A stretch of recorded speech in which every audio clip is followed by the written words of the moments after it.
Hoje vamos falar sobre os dois principais gêneros teatrais gregos. Vamos viajar nesse universo da arte?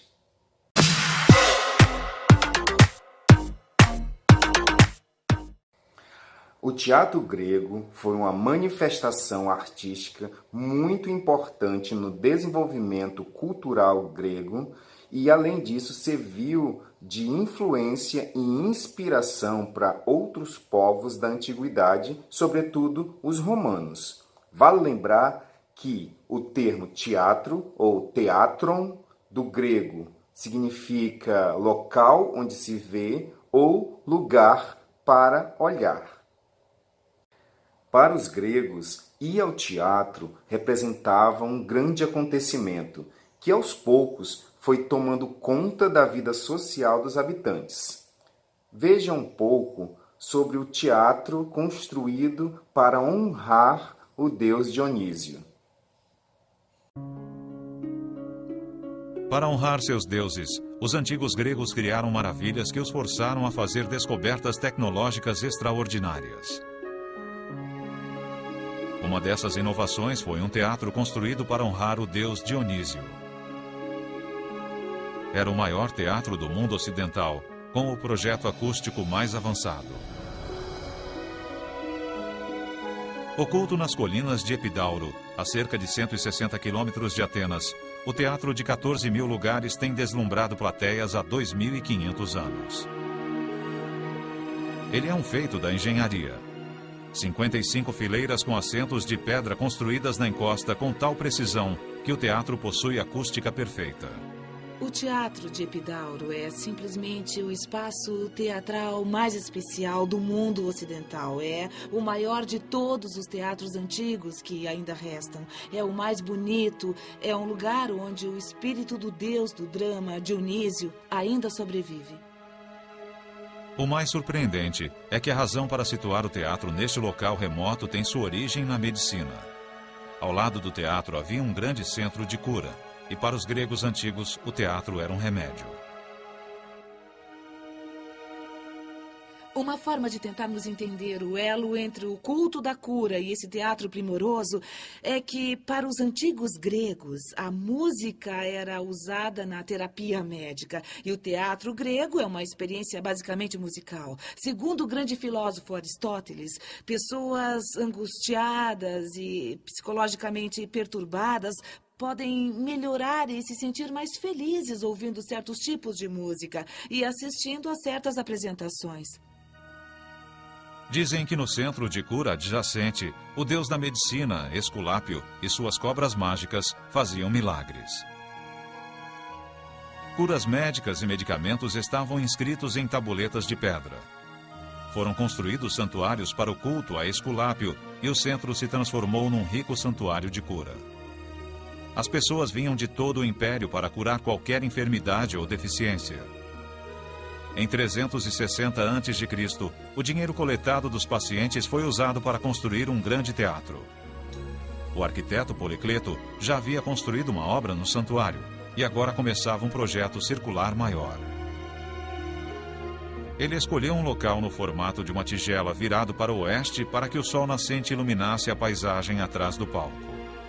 Ele escavou o espaço redondo dedicado ao palco antes de criar a enorme área com os assentos, conhecida como espaço para contemplação. Milhares de blocos de calcário extraídos de pedreiras locais formavam os assentos. Ele projetou 32 fileiras, embora outras 23 tenham sido acrescentadas 2 séculos depois. Por trás dos atores estava a esquena, que deu origem à palavra cena, uma construção com um palco de 2 andares que funcionava como pano de fundo para a peça. A esquena também permitia efeitos especiais primitivos. Quando uma peça exigia que um deus descesse do céu, um ator era içado por um guindaste. Os atores mascarados costumavam representar para plateias de até 14 mil pessoas sem o uso de microfones. Policleto foi capaz de criar uma acústica perfeita. Se uma moeda caísse no centro do palco, seria claramente ouvida nas fileiras de trás. O projeto do teatro também realça o som da voz humana.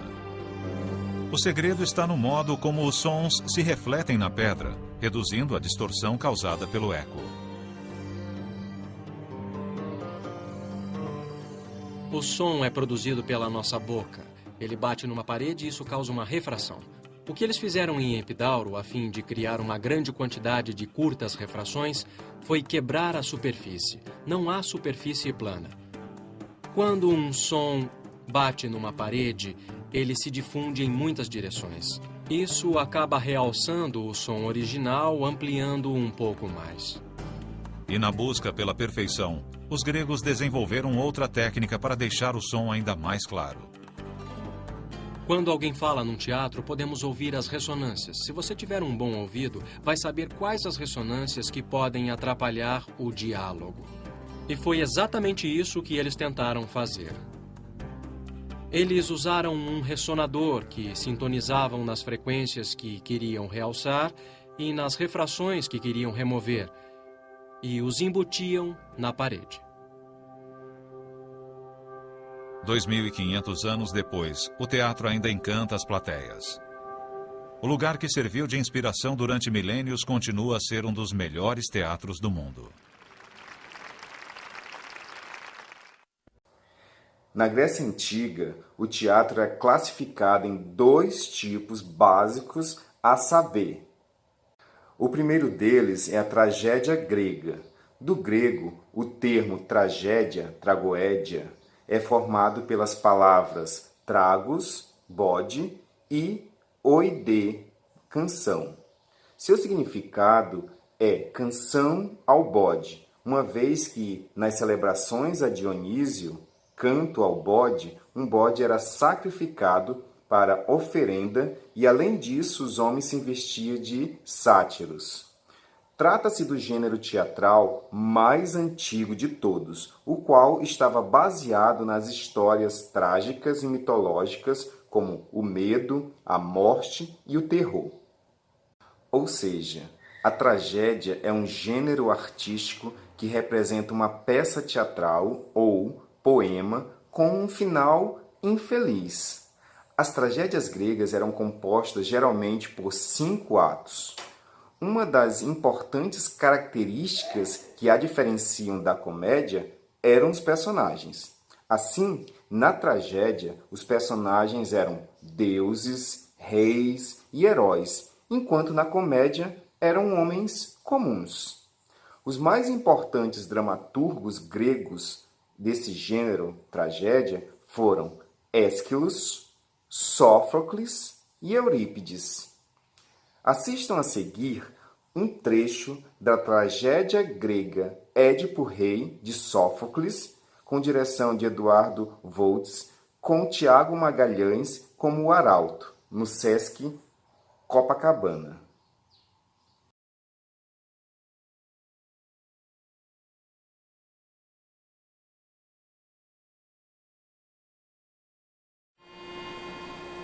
Nossa cidade começa a respirar aliviada. As águas de todos os rios da terra talvez não sejam suficientes para lavar as impurezas que jorram dentro desta casa. Tamanhos são os males que aqui vimos. Que outros males vêm ainda anunciar? Jocasta não existe mais. Nossa rainha é morta.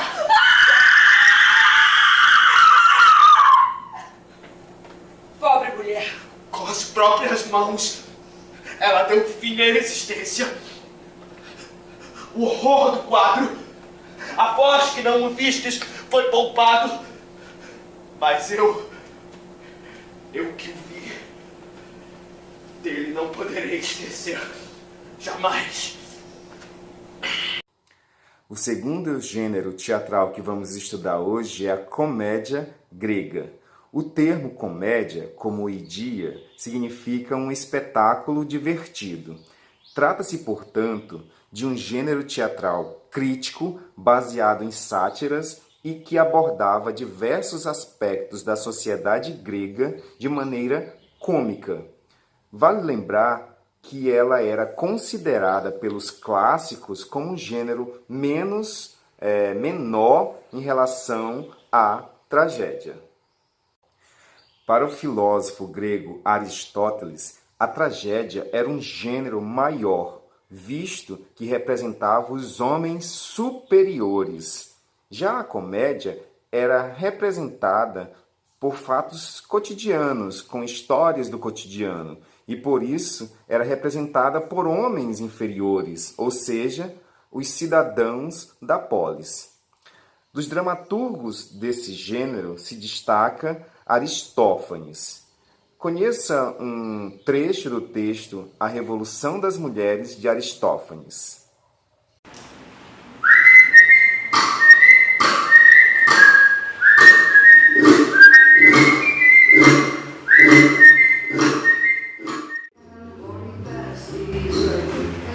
Mas não é possível. Mesmo depois de termos combinado tudo direitinho em nossa última reunião secreta, nenhuma de minhas correligionárias apareceram até agora. Já está quase na hora da assembleia. Precisamos ocupar os lugares onde os homens públicos falam com as mulheres públicas. Precisamos sentar nossas pessoas nos melhores lugares antes que os homens cheguem. O que terá acontecido? Será que não conseguiram as barbas postiças? Ou terão tido dificuldades em roubar as roupas dos maridos?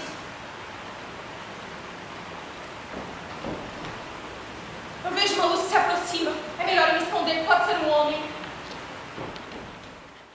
Chegamos ao fim de mais uma viagem pelo universo da arte. Até a próxima!